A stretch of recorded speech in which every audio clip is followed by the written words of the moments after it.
Bruce Blackwood believes in second chances.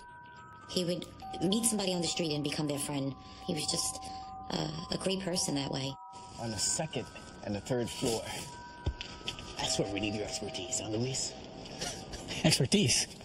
I like that. He was a handyman, so he decided to give him a break. But sometimes, when you give a break to a stranger, he felt that he should have gotten more money out of him. The stranger breaks you instead. Easy, Paul. Take it easy when you stick to your job. He did not deserve that. It was just a horror. It's a horrible situation. Sir, there had been somebody found dead and bloody. It's not about committing the perfect crime. It's how well you clean it up. When death comes knocking, no one is safe.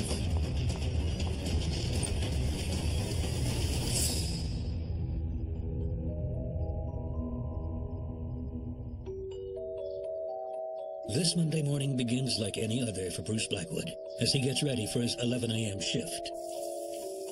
Mr. Blackwood worked for OTB, which is off-track betting, for the city of New York.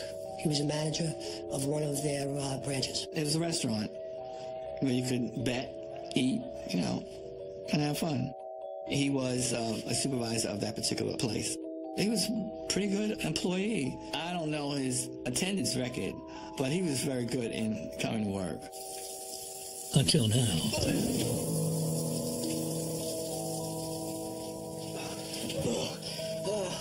Bruce Blackwood calls OTB and informs them that he had fallen coming out of the bathtub. Hello? Hi, it's Bruce. I fell in the shower and I hit my head. I gotta go get it checked. Okay? I'll let you guys know, okay? Bye. He had to go to the hospital. It was a strange phone call.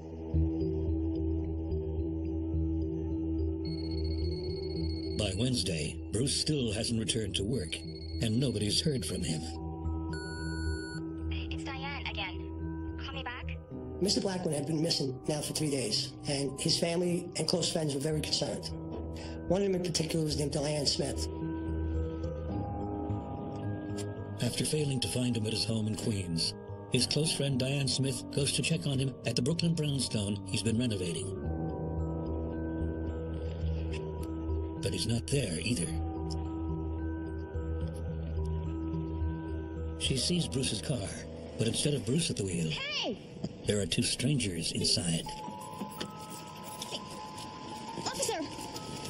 Officer, that car belongs to my friend Bruce, and I don't think those people inside are friends of his. She tells him that the gentleman who owns that car, Mr. Blackwood, is missing, and that the guy that's driving it may have stolen his car.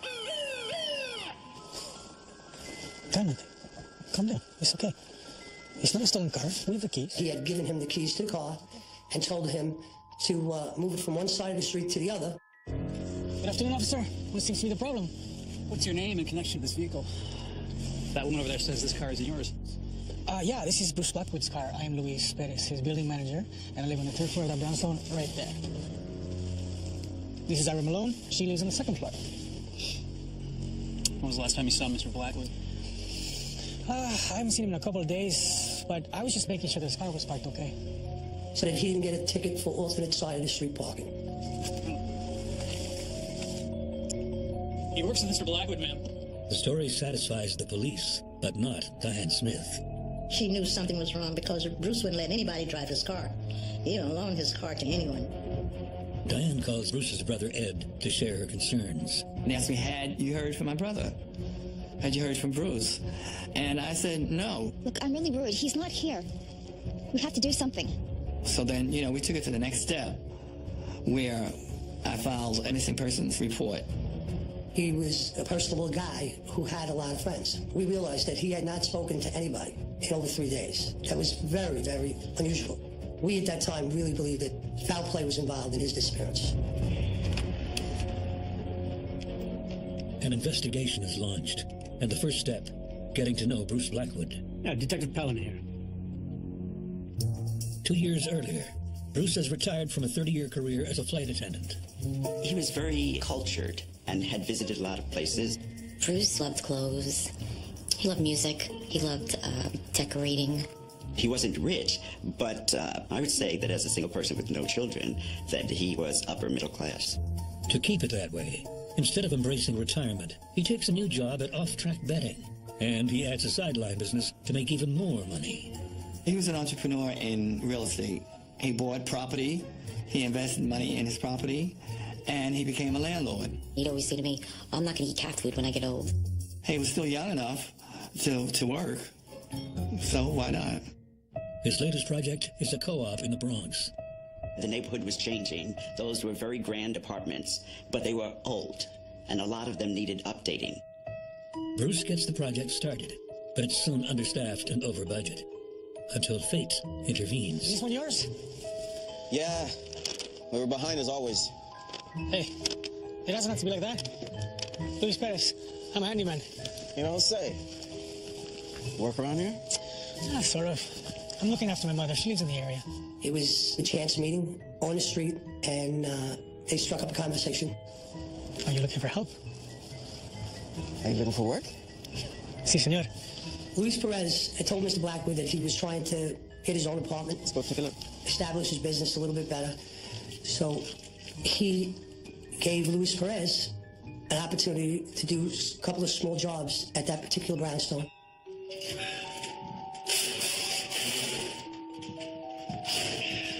This is looking great. I told you. Luis Perez was a pretty smart individual. He definitely did good work.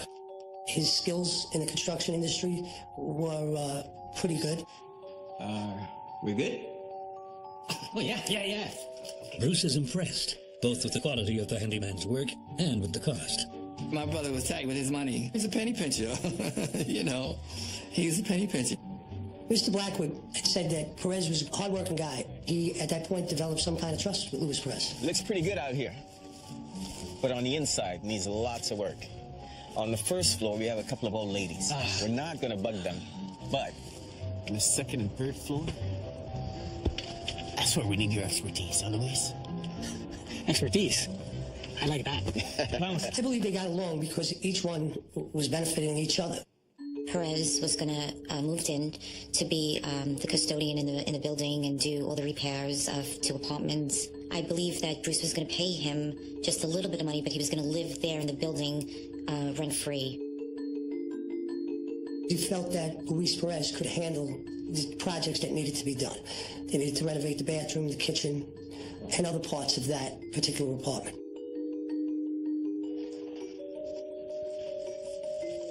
It's soon clear that this is more than a one-handyman job. How's it going? Slower than I'd like. Let me guess. You know a guy. Yeah, and he's good.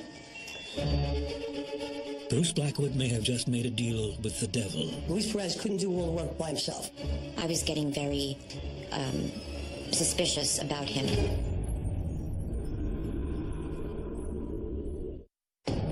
Brooklyn landlord Bruce Blackwood has been missing for days, and the police are investigating all of his relationships. Is this one yours? Yeah. Including one with his contractor, Luis Perez. It doesn't have to be like that. Luis Perez, I'm a handyman. Let me guess. You know a guy. Yeah, and he's good. Just as long as it doesn't cost me extra money. Oh, no. You pay me, I pay him. Is that the deal? Yeah. All right then, deal. Okay.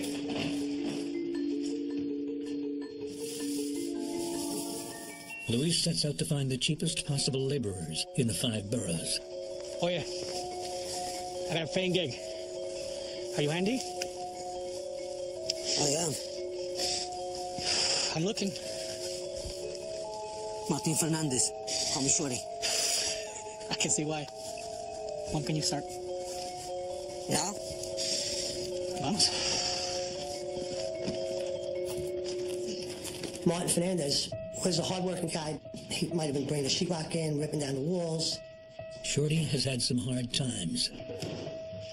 But he would show up for work and was able to do what Perez expected him to do.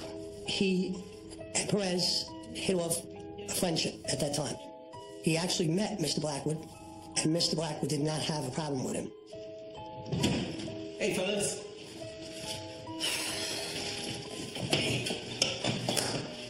Do you have our money for the week?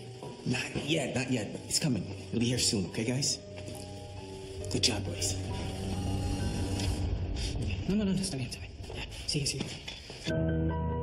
In just a few weeks, the two men have made major progress, and Bruce is thrilled. Oh, yeah. That's just fantastic, man. Looking really good. We are almost finished. Go. Lucky there's none left. Hey, do you have a tenant in mind Great yet? job. No, not yet. Great job, buddy. Not yet. Because I can help you find someone. No, that's okay. No, really, I know some people. Okay. That's the broker right now, okay? Broker? Thanks a lot. You did a fantastic job. He's gonna take care of this, okay? Thanks a lot, buddy. But I know people too. But it can't be just any tenant. You must be Mr. Megan. Come on in.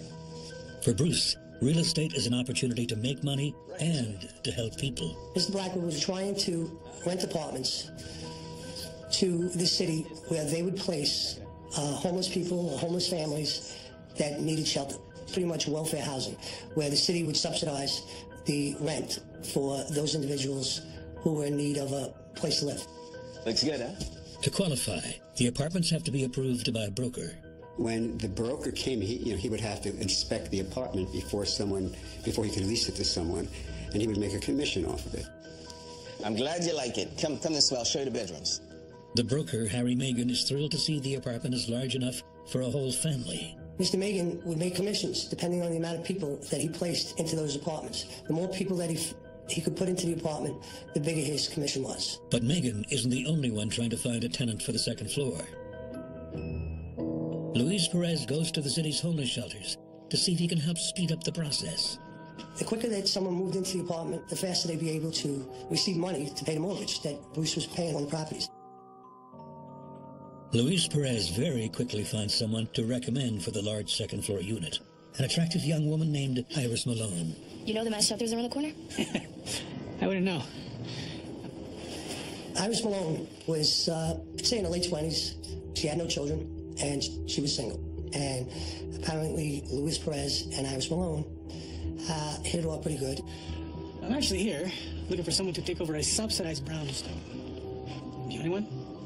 What if I told you that someone could also open windows, sheet rock, and any other such things?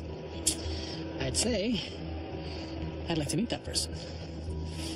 He told that to Mr. Blackwood. Mr. Blackwood said, okay, you want to hire her to help find. Next thing you know, Iris Malone is working, among other things, with Perez. I wouldn't say they were boyfriend and girlfriend, but they definitely had a relationship. Hey, Shorty. He asked her if she would want to move in, and he gave his recommendation to Blackwood that he found this tenant and she would be a perfect fit for that apartment. All to city broker Harry Megan's great surprise. Who are you and where's Perez? Well, I'm the new tenant, and he's on the third floor. Mr. Megan would have made more money had he put a single family into that unit. Hey, what's up? What's up? What's up? You should stick to your job. What are you talking about? I have an entire family. What is Blackwood thinking? Whoa, take it easy. Oh, take it easy when you stick to your job.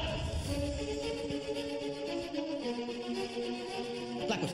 Yeah, it's Megan here. Yeah, what are you letting Perez make all these decisions for? Huh? Mr. Megan has to accept the deal, but he's angry. And soon he won't be the only one. That guy's a jerk, man. Things began to change in Mr. Perez's attitude at that point. She was scheming on him. As simple as that. Greed.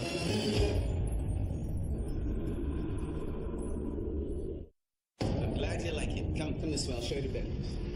Real estate broker Harry Megan is incensed that Bruce Blackwood's handyman, Luis Perez, rented out an apartment to his girlfriend, Iris Malone, and cheated him out of a larger commission. Blackwood. Yeah, it's Megan here. Yeah, what are you letting Perez make all these decisions for? Huh? It's all getting to Bruce. Mr. Blackwood became stressed over the properties, construction projects, money issues. Hey, it's Megan. Call and make sure we avoid a similar situation on the third floor. Please, call me back. He never spoke to me about any rising tensions, but I sensed he was very on edge. He had been starting to be late to work.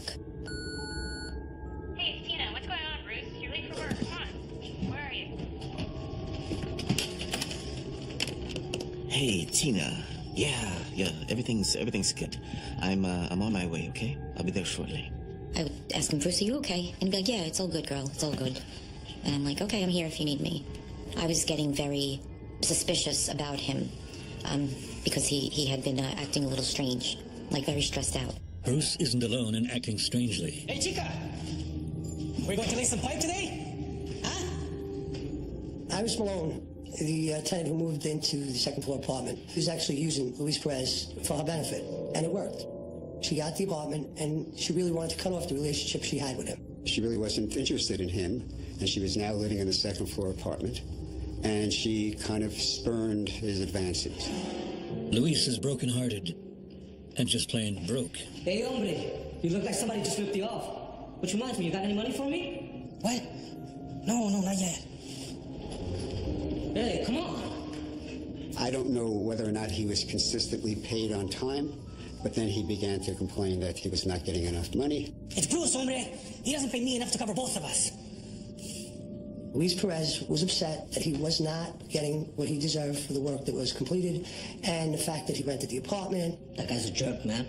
That he was owed money for work that was done, and that Blackwood better pay him. My brother and Perez made an agreement on the price to repair the apartment. Just as long as it doesn't cost me extra money. Oh, no. You pay me, I pay him. Perez then went and hired one or two other workers to help him, which he didn't have enough money in order to pay them. So he approached my brother to get some more money, and my brother wasn't going to accept that.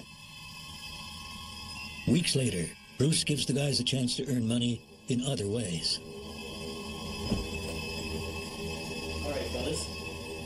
Odd jobs. Painting, take down Christmas lights, little odd jobs. Right, it's a living area. There's just a couple of patches to take care of that way. I'm gonna take you, let you guys see the kitchen. Right back here. My brother was tight. He brought Luis Perez into the house to do some housework. He thought my brother had all this money. Mr. Blackwood went to run a couple of errands and told him he'd be back in a little while. 2 days later, Bruce calls in sick. Hello? Hi, it's Bruce. I fell and I hit my head. I was really worried about him. The police are brought in. And, after 3 days, I mean, statistically speaking, it's not good. If they don't find you in 3 days, then it's not going to be a pretty outcome. Steve Pellin is one of 3 detectives assigned to the case, and he hits it hard. We immediately did hospital checks. We checked records for accidents. They can't find Bruce, but they do know where his car was last seen. We went up to third floor apartment where Perez was staying. So when was the last time you saw Mr. Blackwood? Oh, that's easy. That's the time you asked me to move the car. And that was the last time that Luis Perez said he saw or heard from Mr. Blackwood. You, mind if we have a little look around? Of course. Be my guest. The apartment was pretty clean. It was painted. It was pretty well maintained. Beyond that, a few oddities stand out. I walked into the back room with him, and I could see there was a fur coat there, a couple of pill bottles. Who's, Martin Fernandez? Those are Shorty's. Shorty. Who's Shorty? He used to help me with the renovations here, but with the pills and the drinking, he got local. We had to let him go. I asked him if he resided at that location with him. He said no, that they had fallen out because he was a drug addict and he belonged to a gang. And him and Bruce decided to just let him go. But if Shorty was let go, where is he now? He described himself as having an anger problem. It was pretty bad. I mean, they didn't do a fist fight, but real bad. Really, really bad.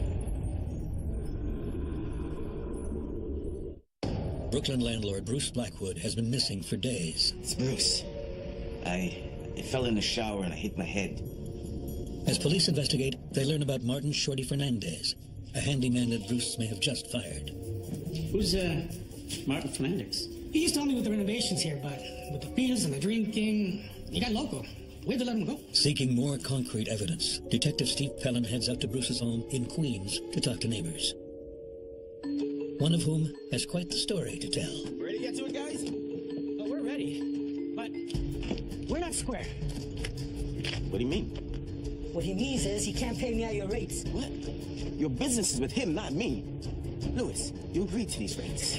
Yes, at first, but look at this place, the work we do. Look at this junk in your car. I mean, this has to stop. Well, what are you saying? What he's saying is you're cheap, man. Hey, okay, guys, we'll take care of this when I get back, okay? Oh, no, we won't. One of the neighbors heard them arguing, and it got heated. It was pretty bad. I mean, they didn't do a fist fight, but real bad. Really, really bad. Since the fight was over money, the detectives followed the trail to Bruce's longtime credit union. 13 forged checks. That's a lot of money taken from his account. $7,700. They're shocked by what they learned from the manager. She informed us that she knew Bruce Blackwood for years, and that he had just been there a couple of days before. Bruce Blackwood checked his bank balance just about every day. Mr. Blackwood was a very smart man, and he was very conscious about his monies. So when he sees mystery withdrawals totaling almost $8,000, he goes straight to see the manager. The checks are written out to two familiar names. We know that the checks were made out to Luis Perez and Martin Fernandez. There's even security footage showing the man cashing the fraudulent checks. We got detailed video photos of Luis Perez cashing 12 of the checks and Martin Fernandez cashing the other check. Luis Perez was wearing a fur coat. It was also the same fur coat that I observed in his apartment. While this points to Luis Perez and Martin Fernandez, it doesn't tell the police anything about Bruce, who's now been missing for several weeks. The police track Fernandez to a homeless shelter, and he makes a shocking admission. The guy was nickel and diming us. So it seemed like a good idea at the time, but it was all Perez. It wasn't me. Yeah, guys, we'll take care of this when I get back, okay? Oh, no, we won't. Hey, you're not going anywhere until you pay us, cabron. Hey, listen. I have nothing on me here, okay? I have a meeting to go to. When I get back, we'll resolve this. Yeah, we'll resolve this today. Hey, ya, déjalo. Nos va a pagar después. Okay. When I get back, guys, okay? We'll take care of it, okay?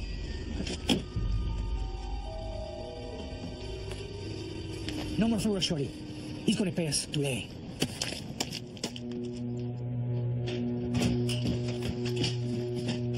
What Perez did was he went through my brother's personal stuff and found checkbooks. Mr. Perez realized he wasn't getting either what he was promised or what he thinks he deserved. And he found checks, and he began to write checks to himself. I believe he was, jealous of Bruce's success. Perez admits to the forgery, but claims to know nothing about Blackwood's whereabouts. You got nothing. Nothing. The police arrest Luis Perez and Martin Fernandez for the bad checks, and they get a warrant to search Perez's apartment. On the date that we decided to arrest Luis Perez, we put together a mini task force. We brought a cadaver dog, we brought a crime scene unit, we brought additional detectives, and we converged on a Hancock Street address. We had a search warrant to search the entire premise. So obviously they came into that house with the idea that they're trying to find something to connect Perez to the disappearance of Mr. Blackwood. They used chemicals that the FBI uses to trace for blood. They did fingerprint testing. They even cut drain pipes out of the bathtub, and they took plumbing out, looking for traces of blood, looking for traces of bone. It doesn't bring them any closer to finding Bruce. We at that time really believed that foul play was involved in his disappearance. But we just never found any DNA or any part of Mr. Blackwood. So the investigation continues. I had dumped and subpoenaed the records for Luis Perez's cell phone. And on the date of Mr. Blackwood's disappearance on March 6th, I saw that Mr. Megan and Mr. Perez had talked on 8 different occasions that afternoon. So at that point, I believed that Megan, Fernandez, and Perez were all persons of interest in this investigation. Police also catch up with Iris Malone, who had fled the apartment just days after breaking it off with Perez. She felt as though she was being spied on. She just didn't feel comfortable anymore. But it turns out she barely knew Bruce Blackwood. The same is true for broker Harry Megan. Mr. Megan never dealt with Bruce. He dealt directly with Perez. Megan offers up a simple explanation for the phone calls. Mr. Megan had requested on numerous occasions to see that third-floor apartment. Luis Perez would not let him in to see it. As the search for Bruce Blackwood stalls, police charge Luis Perez and Martin Fernandez with check fraud. We charged both Fernandez and Perez with grand larceny. Both of them took pleas. Luis Perez was sentenced to 2 to 4 years for the grand larceny. Martin Fernandez was sentenced to 1 to 3 years for his part in the grand larceny. Jail is a familiar setting for Luis Perez. As Detective Steve Pellin discovers, the handyman is not a first-time or a small-time criminal. Luis Perez was a very violent person. He had done over 10 years in jail in Massachusetts.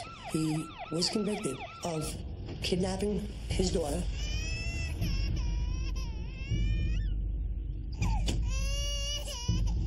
Sir, step out of the car. Get out of the car. Okay, I have my baby with me though. Sir, I'm gonna need to take you in for questioning. Fine, I will go. You have me, but you have to take my baby. I can't just sit her down. Sir, nobody's gonna take your baby, sir. Sir, No, sir, you have- let me see your hands. Sir, It's my ID. let me see your I'm getting my wallet. Sir, That's all I I'm don't need getting to. is my wallet. Keep your hands. Sir. He then used the 1-year-old child as a shield, and he stabbed the Mass State Trooper. Suspect's getting away. I need backup. That was the last time that Luis saw his daughter.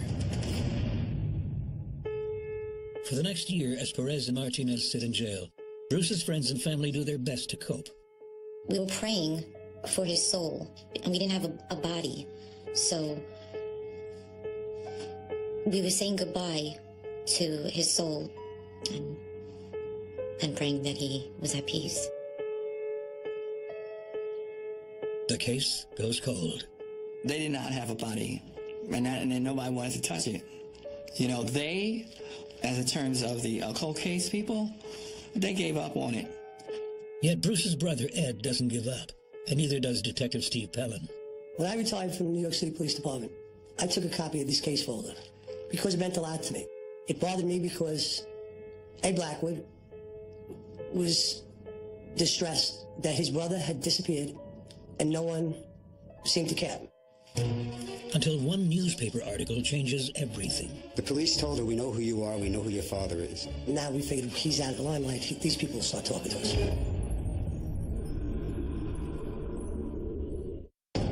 Bruce Blackwood has been missing for 5 years.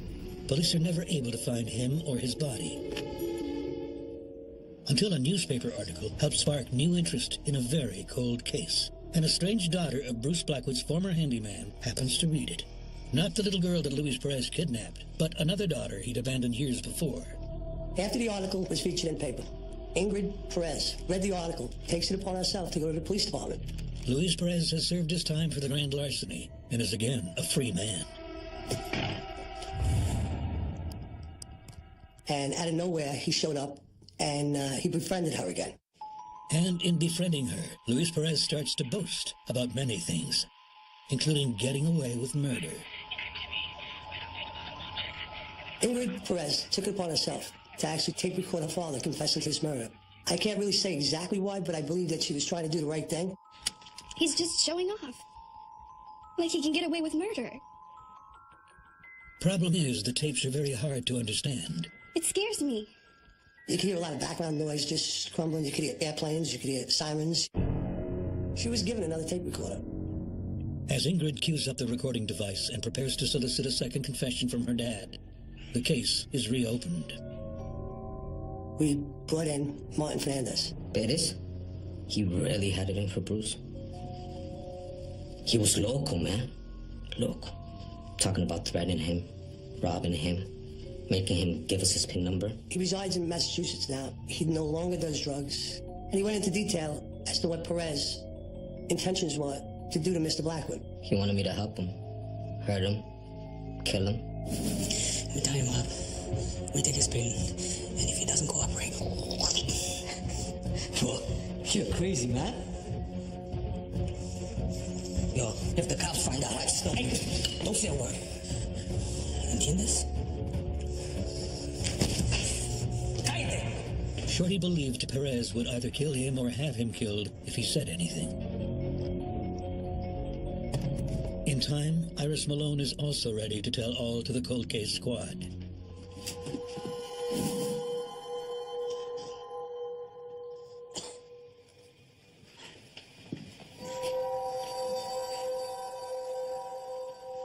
Iris Malone opened up and kind of gave us more information that she was holding back on because she said she was petrified of Perez.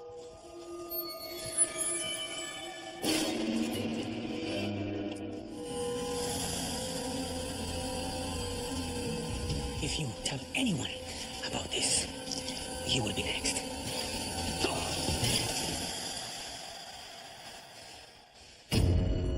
Then the most crucial evidence from Luis Perez's daughter, who manages to record 3 hours of conversations with her father. You know, one of the most important things in life is not to get on things that cannot be fixed. You mean like that thing you're telling me about? I don't know one example. Yes. Why'd you do it? Mr. Blackwood goes to the credit union concerning the $7,700 that was taken out of his account. He was informed by the manager 12 of them were made out in the name of Luis Perez and one to Martin Fernandez. He should have went right down to the police station and filed a complaint and whatnot. But his mistake was that he approached him and told him what he was going to do. He shouldn't have did that. Yeah.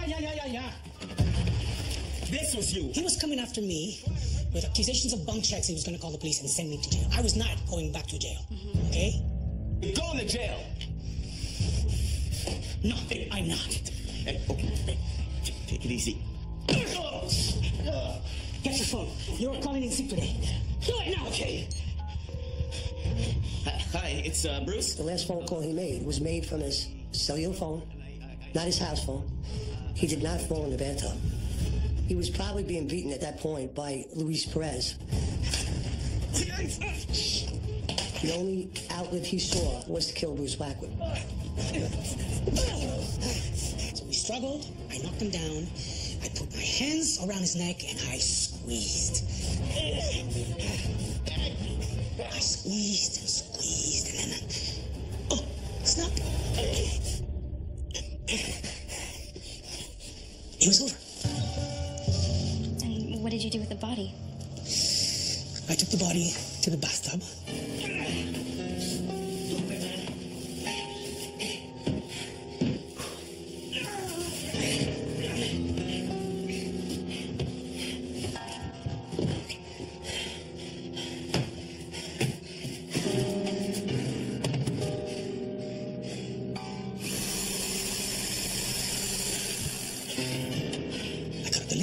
I put him in bags. Apparently he was able to put the remains into garbage bags, mixed it in with construction debris, had his worker take it downstairs, and the Department of Sanitation removed it. But then I cleaned up with bleach. He spent hours meticulously cleaning up this crime scene. It's this last part that Perez seems most proud of. Perez had said to his daughter, it's not about committing the perfect crime. It's how well you clean it up. The evidence is presented to a grand jury who believes there is enough to charge Luis Perez with second-degree murder. 8 years after Bruce Blackwood's disappearance, Perez is arrested again. They said, you're under arrest for the Blackwood case. I already did my time. And he said, I did my time already for that. He said, not for the murder.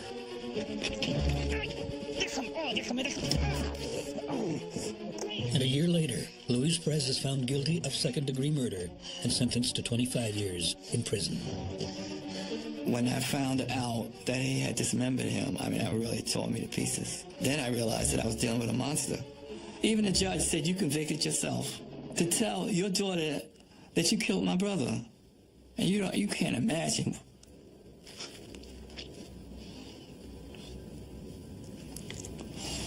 What went through my mind? I mean, if I had a damn pipe, I'd have busted his head open. It breaks my heart to think about how much he would love to have lived and how much he wanted to live and enjoyed life, and to have to die this way is just so horrible. I believe wherever my brother's at, he realizes now that the crime was vindicated, and I'm sure that he's rested. He's at ease.